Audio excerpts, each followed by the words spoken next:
नमस्कार। विधानसभा चुनाव के ऐलान के बाद प्रदेश का सियासी माहौल धीरे धीरे तपिश की ओर बढ़ रहा है।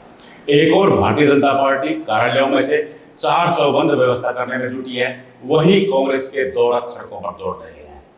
कांग्रेस में 2 मीटिंगें हो चुकी हैं, उम्मीदवारों का ऐलान होना बाकी है।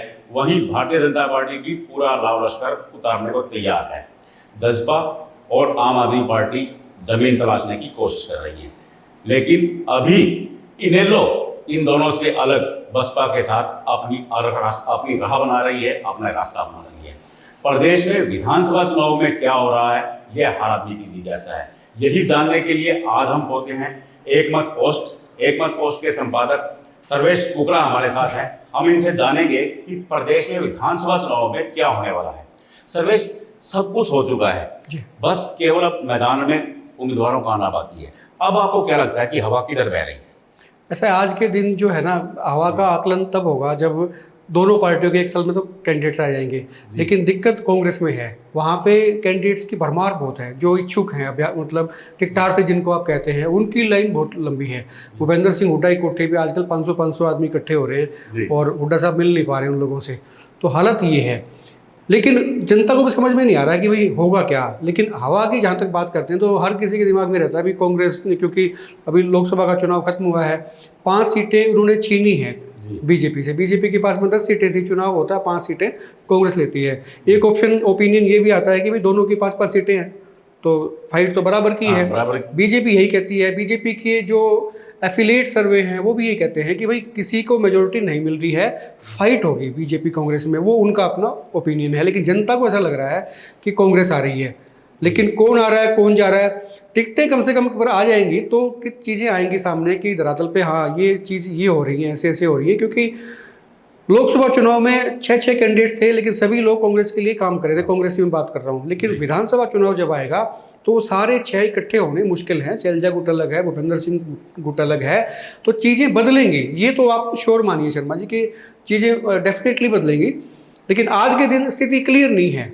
अपर हैंड फिर भी कहेंगे कांग्रेस का है। नहीं, मैं ये नहीं समझ पा रहा कि देखिए, आप एक तरफ आप भी कह रहे हैं कि दोनों में 5-5 का मुकाबला था, बराबरी पे उतरे थे। वो अपर हैंड कहाँ पे है, वो कैसे हुआ अपर हैंड? क्योंकि भाजपा के पास भी 5 ही हैं। अगर आप देखेंगे हाईवे पे भाजपा ने अच्छा क्रेज किया, अच्छा वोट बैंक। अपर हैंड मैं बता देता हूँ, अपर हैंड इसलिए हुआ क्योंकि इससे पहले की स्थिति ये थी कि बीजेपी के पास में तमाम सीटें थी, सब जीत के आ रही है। मोदी का उनके पास में चेहरा था, नाम था, लेकिन उसमें से 5 निकाल के ले गए वो, तो वो 0 से 5 पे आ गई, 10 से 5 पे चले गए।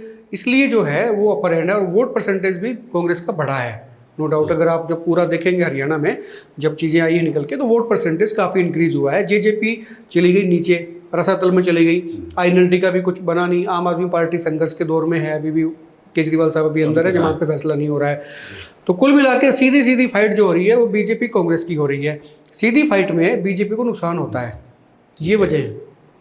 नहीं, एक बात मैं और सुनता रहा, जहाँ कांग्रेस के 5 धड़े हैं, चाहे वो कैप्टन आज़ाद यादव की अलग दुकान है, या कुमारी शैलजा का अलग है, रणदीप सुरजेवाला है, वो अलग बजा रहे हैं, वो शैलजा के समर्थन में, वो एक अलग बात है। लेकिन भूपेंद्र सिंह हुड्डा एक अलग दाव खेले हुए हैं। तो उस तरह की कांग्रेस कैसे मुकाबला करेगी भाजपा सशक्त है। आज भी लगता है कि जो भाजपा का संगठन है वो ग्राउंड लेवल तक है, कांग्रेस के पास तो जिला अध्यक्ष तक नहीं है। ये बात सही कह रहे हो आप। बीजेपी वाले कहते हैं कि तो आपका संगठन नहीं बना। भाई ये भी तो देखिए ना, अभी संगठन नहीं बना, बावजूद इसके वो 5 सीटें जीत जाते हैं। संगठन होता तो पता नहीं क्या करते। लेकिन असली दिक्कत ये है कि भाजपा को चाह रहे हैं लोग और भाजपा के मुखालफत में जो लोग हैं। अब मैं गाँव में जाता हूँ, मैं लोगों से बात भी करता हूँ। मैं जहाँ पे शैलजा के जो गुट के लोग हैं जो टिकट मांग रहे हैं, अच्छी पोजीशन में हैं, मैं बात करूँ नारनौल की बात कर लेते हैं। डॉक्टर अजय चौधरी शैलजा के 1 नंबर के आदमी हैं। शैलजा पिछले दिनों आई, रैली होती है, उनके सिर पे हाथ रख के बोलती है कि ये मेरा छोटा भाई, इसको जिताओ। एक तरह से उन्होंने मजाक भी बना दिया कि भाई अभी आपकी पार्टी टिकट डिसाइड करेगी तब आप बोलेंगे। लेकिन वो पहले ही कह गए कि भाई इनको जिताओ, तो इसका मतलब जो फॉर्म आपने भरवाए थे वो सारे बकवास थे। इतना ही नहीं, आप बता दें कि रेवाड़ी में उन्होंने चिरंजीवी ने ऐलान कर दिया कि 9 तारीख को नॉमिनेशन भरूंगा। वो भी सही कह रहे हो आप। हुड्डा साहब ने भी एक जगह कह दिया, दीपेंद्र हुड्डा ने कह दिया काजल साहब के लिए। हाँ, लेकिन मैंने गाँव में जब लोगों से पूछा कि भाई ये क्या बोलते, डॉक्टर अजय चौधरी तो शैलजा के आदमी हैं, तो आप हुड्डा के आदमी हो, हुड्डा के सपोर्टर हो। कहते जी हमें नहीं मतलब, कांग्रेस जितानी है।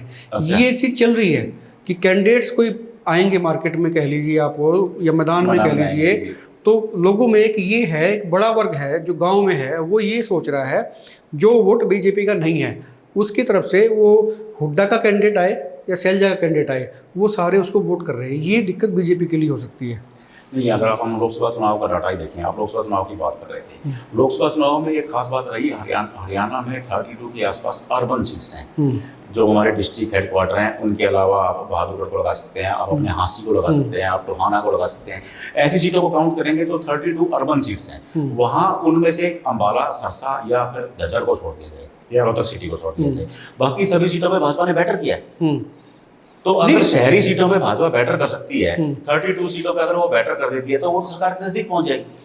नहीं, वो सही है आपकी बात में। शहरी वोटर आज भी बीजेपी के पास में है, शहर का जो वोटर है वो है बीजेपी के पास में, लेकिन उसके बावजूद भी कांग्रेस की परफॉर्मेंस को कम नहीं आंक सकते।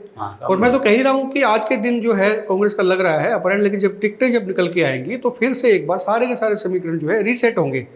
वो दोबारा जैसे ताश के पत्ते दोबारा बढ़ते हैं तो वो चीज़ें इनमें होने वाली हैं। तो थोड़ा सा इंतजार करना पड़ेगा, उसके बाद मुझे लगता है कि चीज़ें बदलेंगी। नहीं, आपको ये भी लगता है कि मनोहर खट्टर को हटाने के बाद जो एंटी इंकम्बेंसी थी 10 साल की वो कम होगी, नायब सैनी बेड़ा पार कर सकते हैं भाजपा? नहीं, जो मुझे लगता है कि नायब सिंह सैनी को वक्त कम मिला है, मौका कम मिला है, वो नए हैं अभी। अच्छा, जितने भी उनके स्टेप हैं, उन्होंने कहा कि भाई मेरे दरवाजे जनता के लिए 24 घंटे खुले हैं। आपने ये एडमिट कर लिया कि खट्टर साहब ने दरवाजे तो बंद कर रखे थे, लॉक कर रखे थे। फिर आप कहते हैं कि भाई क्रीमी लेयर का फैसला मैंने एक कलम से कर दिया, ठीक 6 लाख से 8 लाख कर दिया, तो इसका मतलब खट्टर साहब ने गलत कर रखा था। तो वो आप उनके लिए भी कहा, वो सब चीज़ें हुई, तो इसका मतलब आपने ये साथ साथ ये एक्सेप्ट भी कर लिया, ये मान लिया कि आपकी ही सरकार ने जो फैसले लिए थे गलत थे, तो आप मान भी रहे हो। लेकिन चुनाव के वक्त में, जब चुनाव से जस्ट पहले अगर कोई फैसले सरकार लेती है, घोषणाएं करती है, वायदे करती है, उनका मुझे लगता है ज़्यादा असर होता नहीं पब्लिक के ऊपर। ये सोचते तो हैं कि भाई अब हमने कह दिया तो लोग जो है ना मान गए, रिसेट हो गए हैं, लेकिन ये चुनाव के वक्त के जो फैसले हैं ये ज़्यादा से बेनिफिट देते नहीं हैं। एक नया फैसला है, चुनाव आयोग ने भर्तियों पर रोक लगा दी और कांग्रेस की शिकायत पर लगा दी। नायब सैनी लगातार प्रचार करते हैं कि ये कांग्रेस भर्ती रोको गैंग है। तो इससे क्या कांग्रेस को बेनिफिट होगा या नुकसान होगा? क्योंकि कांग्रेस लगातार ये कह रही है कि चुनाव में भर्तियां करने की कोशिश कर रहे हैं, वो लोग ये कह रहे हैं कि कांग्रेस ने भर्तियां नहीं होने दी, हर मामले में ये हाई कोर्ट में चले गए, इसलिए बेरोजगारी बढ़ी। बेरोजगारी में अगर हम देखेंगे तो देश में नंबर 1 हुआ हरियाणा। आप एक डाटे को चाहे वो भाजपा नकारे, चाहे वो कांग्रेस की माने या ना माने, लेकिन बेरोजगारी में नंबर 1 हुआ। सबसे बड़ा विषय है बेरोजगारी। और जो ये भर्तियां रुकी हैं, इसका क्या क्या होगा? देखिए, जो अब रुकी हैं फॉर द टाइम बिंग जो हुई है, इसका मुझे लगता नहीं ज़्यादा असर होगा, क्योंकि पूरा होल टाइम जो आप देखें, दो बार का टेन्योर रहा है बीजेपी का, 10 साल में रहा है, उसमें उन्होंने क्या किया है, कम्युलेटिव जो है अब मिला के, कुल मिला के उन्होंने क्या किया? भर्तियाँ तो इनकी रुकी हैं, कोर्ट में पेंडिंग पड़ी सबके सब मामले। अब वो ब्लेम गेम चल रहा है, ये कहते हैं कि कांग्रेस कर रही है, कांग्रेस कहते हैं कि आप कुछ कर नहीं रहे, आपके पेपर लीक हो रहे हैं, है ना, लोग पकड़े जाते हैं, इसकी चीज़ें होती हैं। लेकिन आज के दिन कुछ भी ब्लेम चलेगा नहीं। जो आपने 10 साल तक किया है, अच्छा किया तो अच्छा का रिजल्ट मिलेगा, बुरा किया तो बुरे का मिलेगा। आपके फेल्योर रही है तो आप फेल्योर का मिलेगा। लोगों ने जो जुतियाँ तोड़ाई हैं नगर परिषद, नगर निगमों में, तो लोग बुले थोड़ी हैं उसको। अब ये एक दिन में कैसे ठीक करेंगे? भाई आपके पास में वक्त था, आप संभाल सकते थे, आपने टेंडर दे दिए, टेंडर चाहने वालों को दे दिए, चाहने वालों को भी दे दो, उनसे काम हुआ ही नहीं, तो भी आपने पेमेंट्स कर दी, सब चीज़ें होगी, तो आपने पर्दा डाले रखा उसके ऊपर। लेकिन अब जब पानी निकल गया, आपने रिजल्ट भी देख लिया कि 10 में से 5 सीटें आपकी चली गई हैं, तो आपको बात समझ में आ रही है। तो मुझे लग रही ना कि अभी इनको फ़ायदा होने वाला है कोई। ये आपकी नज़र में क्या मुद्दा रहेगा? या परिवार पहचान पत्र बनाया था, या प्रॉपर्टी आईडी बड़ा विषय हो सकता है, या फिर बेरोजगारी बड़ा विषय होगा? विधानसभा चुनाव में क्या बड़ा विषय होगा प्रदेश के लिए? देखो, बहुत सारे विषय हैं। सबसे बड़ा विषय तो जो है ना, रोजगार का भी हो सकता है, क्योंकि युवा बहुत है, नए वोटर्स बहुत आए हैं। ये बीजेपी मानती है कि अब जो चुनाव होगा इसमें नए वोटर्स की संख्या बहुत ज़्यादा है, और जब नए वोटर्स की संख्या है तो जाहिर सी बात है कि यंगस्टर हैं वो आए हैं, उनके लिए रोजगार का मुद्दा है। हाँ, इसमें एक बीजेपी के लिए प्लस पॉइंट भी है, जो खर्ची पर्ची वाला जो इन्होंने चलाया था उसका एक इनको फ़ायदा मिल रहा है उस चीज़ पे। लेकिन फिर भी जो है रोजगार की बहुत कमी है, ये मुद्दा रहेगा। दूसरी बात, विकास के नाम पे ना बहुत कुछ नहीं हुआ है, ऐसा नहीं हुआ है। आप किसी भी डिस्ट्रिक्ट में जाके देख लें तो एक बहुत बड़ी चीज़ें ऐसी हुई नहीं है कि भाई कोई नई यूनिवर्सिटीज़ खुली हैं, नए मेडिकल कॉलेजेस। हालांकि सरकार का था कि हर डिस्ट्रिक्ट में खोलेंगे, लेकिन अभी खोलेंगे, अभी सफल नहीं है, तेज़ी से नहीं चल रहा है। प्रशासन पे नियंत्रण नहीं रहा इनका, लोगों के काम नहीं हुए। लोग एडमिनिस्ट्रेशन के पास में गए, अपनी चीज़ें लेके, शिकायतें लेके, उनके काम नहीं हुए। बीजेपी वाले अपनी मीटिंग्स में अपना ही रोना उठाते रहते थे कि भाई हमारे भी सुनते नहीं है, ना डीसी सुनता है, ना एसपी सुनता है। तो ये जो एक लॉबी है, ऊपर हायरार्की है जो एडमिनिस्ट्रेशन की, ये सारी सरकार के खिलाफ रही है। तो ये सारा मिला मिलू के एक नैरेटिव सेट हो गया लोगों के दिमाग में कि बीजेपी काम नहीं कर रही है, महंगाई बढ़ी है, सब चीज़ें हैं। फिर कास्ट के मुद्दे भी आते हैं, लेकिन कास्ट में बीजेपी को कई बार खेलना तो आता है कि भाई वो पोलराइज कर ले। इस बार अभी तक तो हुआ नहीं है, तो वो हो जाए तो शायद हो भी जाए, लेकिन मुद्दे काफ़ी सारे हैं कि नहीं, हम कास्ट की बात करते हैं, कास्ट एक बड़ा फैक्टर है, लेकिन आपको लग रहा है कि पिछले 2 चुनाव में अर्बन और रूरल भी बड़ा फैक्टर बन गया है। एक अगर हम आज लोकसभा चुनाव का काउंट करें, अब रूरल एरिया में देखिए कांग्रेस ने अच्छा प्रदर्शन किया, अर्बन में भाजपा ने अच्छा प्रदर्शन किया, तो ये कास्ट की बजाय अर्बन रूरल के बीच में डेवलपमेंट अलग लाइन नहीं खिंच गई है, खिंची है, लाइन खिंची है। इसके पीछे ये वैसे ना हर चुनाव में होती है। कैंडिडेट्स जो हैं, जो सीट है, मान लीजिए कि रूरल सीट है तो उनका वहाँ पे तो कोई उनका इशू नहीं है, लेकिन जो जहाँ पे मान लीजिए हिसार है, हांसी है, बरवाला है, तो उनको क्या है कि उनको एक शहरी कैंडिडेट जो है वो पसंद आता है।